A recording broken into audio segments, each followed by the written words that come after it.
Yep.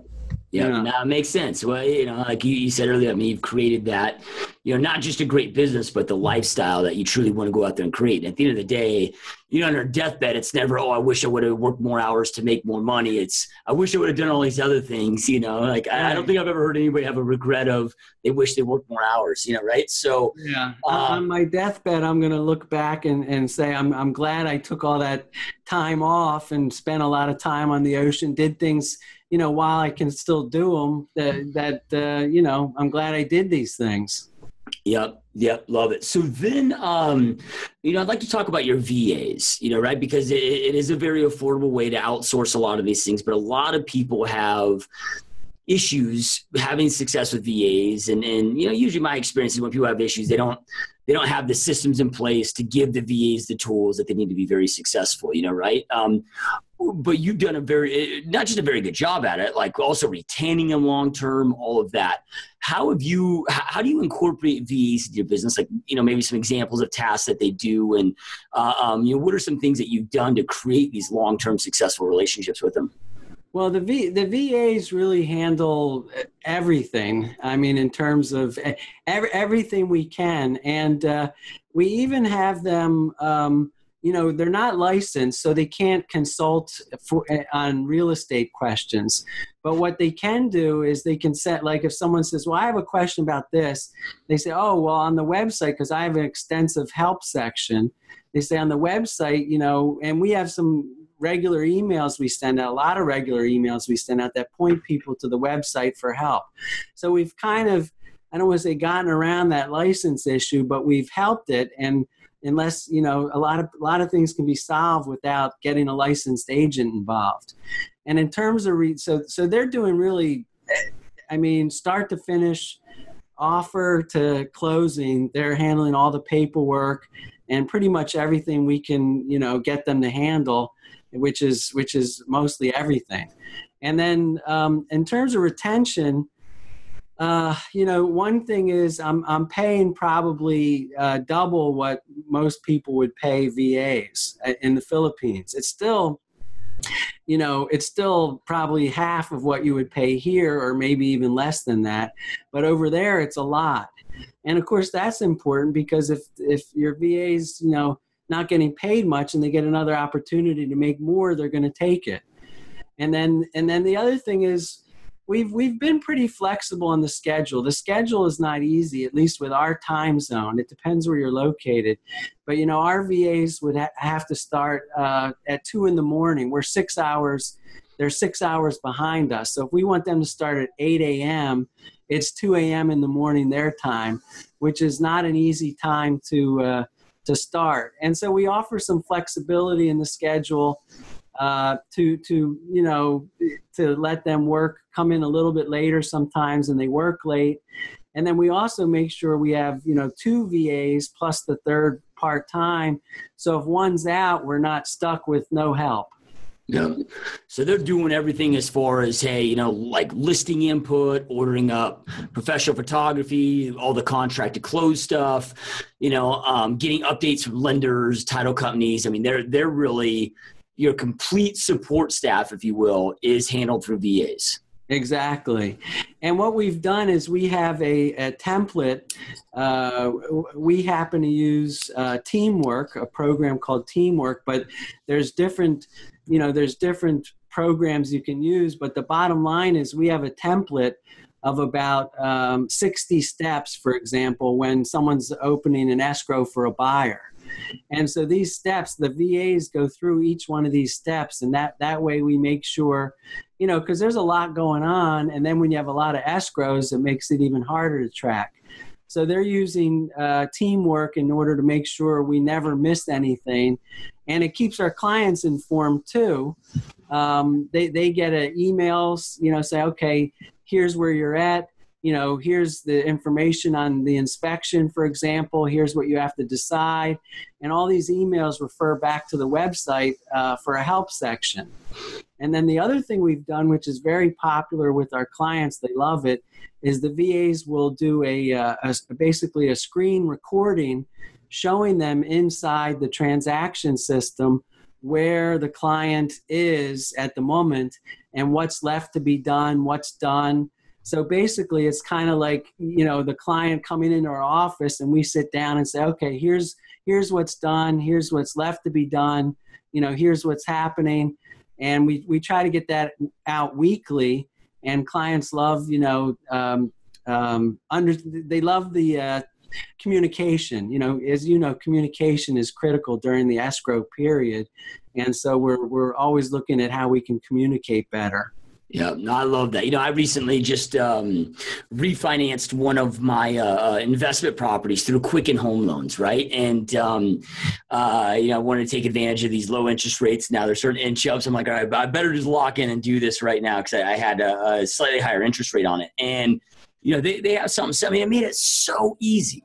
Right? Like you just log in there. Every time that there was something needed to be, I got an alert. I logged in. It always showed me the steps. I mean, I guess if you aren't tech savvy for the consumer, it might kind of suck because they're not on the phone with me updating me every step of the way. But for most that are tech savvy today, man, it was such an awesome, great system just to be able to log in anytime, get exactly what I needed to do, wherever. And by doing that, leveraging VAs, it's such a brilliant model. So then with VAs, I mean, do you go through like a specific company, or have you just went out and had success being able to find your own VAs? Originally, I used, what's the name of the company? Yeah, like Outdesk, Upwork. It was one of those. It's one of the companies where you go out and you can hire someone through them.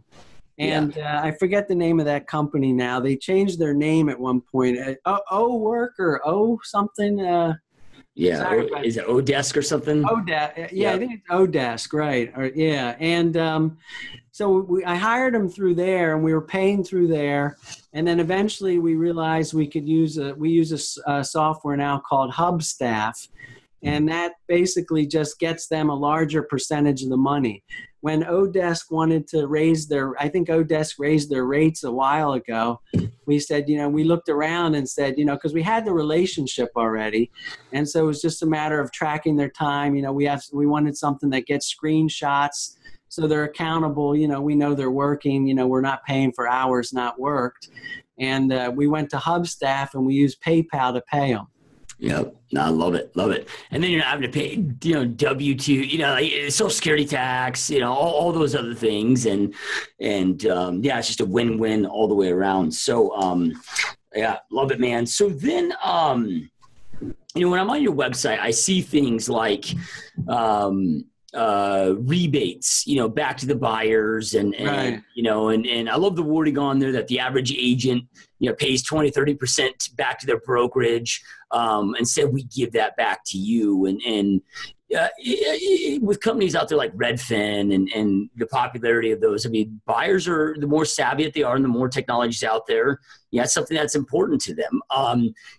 How has that played into your overall success? Is that been a key point of offering these different rebates? Not only does your website, you give all the information, you guys have that, all the help, but it's like, hey, not only do we get all this, right? We also, and our commissions will be free if I'm a buyer, but then I get this 20% of the commission rebated back to me for closing costs help or whatever. Is that something that has been a critical part of your success? And would you recommend that to other realtors? Well, I think it has been successful for us. I mean, the way that came about was, we started at Caldwell Banker, very traditional brokerage. And, they were taking a certain amount of our commission, especially when we start, they take like 50, if they send us a web lead, they're taking like 50%.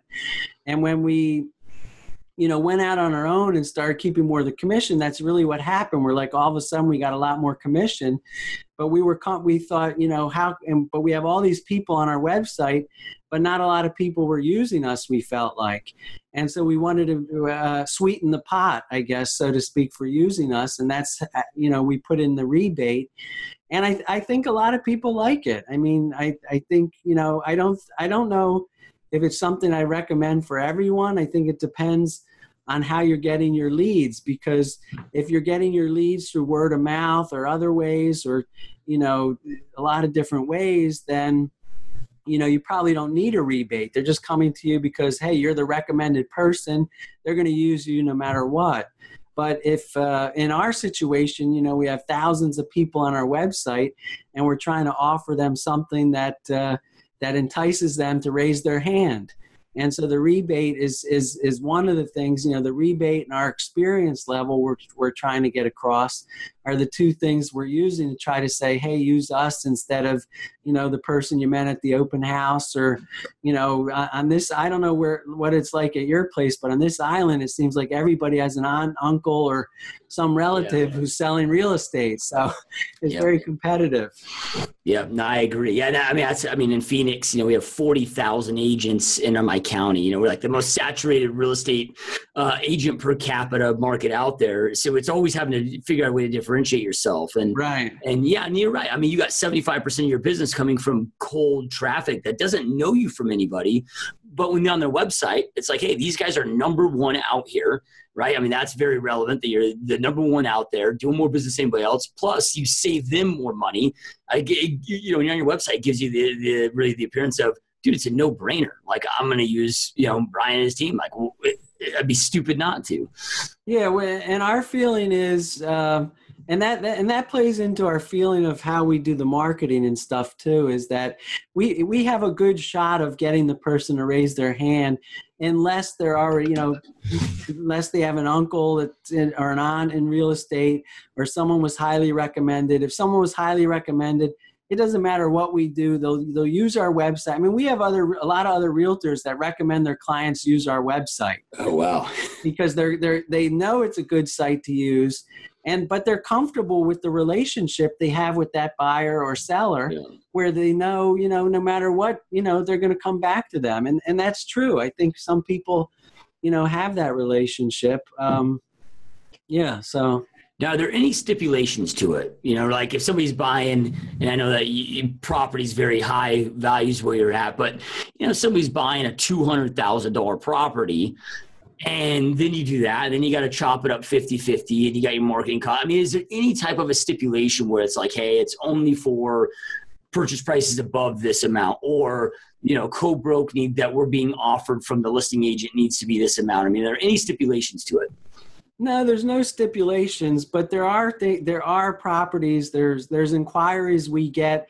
Someone says, "Hey, I want to see this condo," and it happens to be a very inexpensive condo, and it happens to be in an area of the island that's very hard to get to, and I don't have any agents there. And in that situation, I'll do a referral. Okay. So there's no stipulations, but there are times that we will refer business instead of taking it. Yep. Love it, man. Love it. So,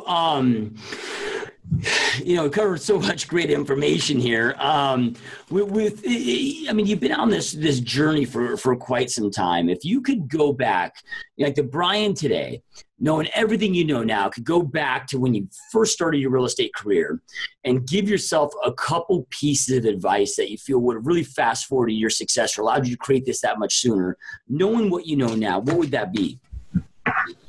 Well, that's a great question. So I think going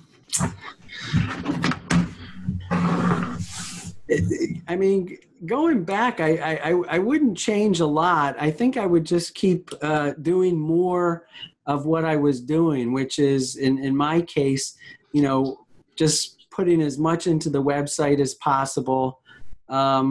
One thing I would have done, I would have hired a VA sooner, actually. And I know a lot of agents, that are in the same boat like that. Because honestly, before we had the VAs, there was a time when my life was getting way too busy and complicated. And so that was probably my biggest mistake, was I probably should have hired the VA many years before I hired them. I kept putting it off, thinking, oh, it's just little tasks and little things to do and this and that, but they all add up, and before you know it, you're your own VA, I guess, is what happens. So that's the biggest thing I would have changed. That and maybe going out on my own sooner too. I might have done that sooner. We waited a long time. And when we finally did it, it worked out great, and happy with the decision. So might have done that sooner also. Yep. Love it. Yeah. It's, it's one of those things, like you said, it happens so often where we're like, oh, it just takes a couple of minutes. No big deal. But like you said, those add up, and minutes very quickly become hours. Hours become days. And, it's like, I heard a statistic the other day that the average person spends 6 months of their life at a red light. Right. So we spend so all those little things, like just our time I spend around, like all those things add up. And if you don't pay attention, because it's like you're doing it in $70 million a year plus a business is insane, right? But you've been able to, because you have the systems and you have the right people in place, also create the income, create this huge real estate team, but also create this amazing lifestyle, and you're just living proof that it could be possible, right? So. Yeah, and the VAs, I mean, we're critical because you talk about it all adding up, it does, and then the most difficult part was before the VAs was trying to take a vacation too, because if you're your own assistant and everything, you can't just you're on all the time, even when you're on vacation. So I was in the early days we would go skiing or something, and I'm still on the computer answering emails and getting things done. So that was my biggest mistake, no doubt. Yeah, no, you have me rethinking my entire model right now, man. I mean, it's our price point here in Phoenix is much lower. Our average price point is about $250, right? But in this year, my team is on target to about $200 million in production. But it's like, man, I have 38 full-time producing agents. I have all this staff. I mean, I spend over $50,000 a month in just overhead, right? And I'm thinking, man, is this all really necessary? Is there more way to simplify this? And some of these systems that you share, the second we get off this podcast, I'm definitely checking out, man. So love it, man. So those that are here watching and listening to this podcast are here because they want to go out there and create an amazing, epic life for themselves and their family, just like you've been able to do. Do you have any last words of advice or inspiration that you'd like to share with them so they can go out there and do exactly that? Yeah, I think it's important. I mean, one of the things I did, I'm not the traditional realtor, and I recognized that early on. I wasn't good at open houses. I wasn't good at most of the things realtors are good at, actually. But what I did was I found what I like to do, and I specialized in that, and I got people that are good at the things that I'm not good at. And I use the team and I use the VAs and stuff. So I think for realtors getting started, you have to find what your niche is, what you're comfortable doing, what you like doing, and then the stuff you don't like doing, hire either a VA or partner with, some other realtors or start a team or that type of thing. So you can focus on what you really like doing. And I think, it's been said before, I'm sure many times, but you focus on what you really like doing, you're going to end up being more successful and probably more satisfied with your day-to-day, what you're doing on a day-to-day basis.